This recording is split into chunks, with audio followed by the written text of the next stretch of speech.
अविनाशजी, माफ करा पण आम्ही नातं पुढे नेऊ शकत नाही. हे लग्न होणार नाही. हे लग्न होणार नाही. चूक मानपणाची नाही अविनाशजी, चूक संस्कारांची आहे. मी मागील 2 महिन्यात अनेकदा तुमच्या घरी न सांगता आलो. मी शिवानीच्या पदव्या पाहिल्या, तिचं सौंदर्य पाहिलं, पण जे दिसलं नाही ते म्हणजे संवेदनशीलता.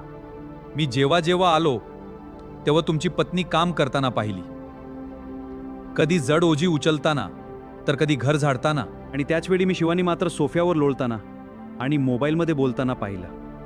तिला एकदाही वाटलं नाही की आपल्या आईला मदत करावी. अविनाशजी, मला माझ्या घरासाठी शोकेसमध्ये ठेवायला एखादी सजावटीची बाहुली नको आहे. मला अशी सून हवी आहे जी नात्यांचं ओझं पेलू शकेल.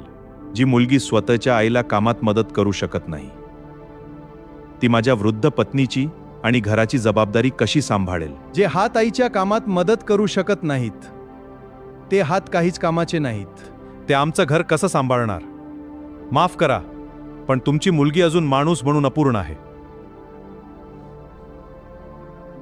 बाबा, काय झालं? आम्ही तुला राजकुमारी बनवलं, पण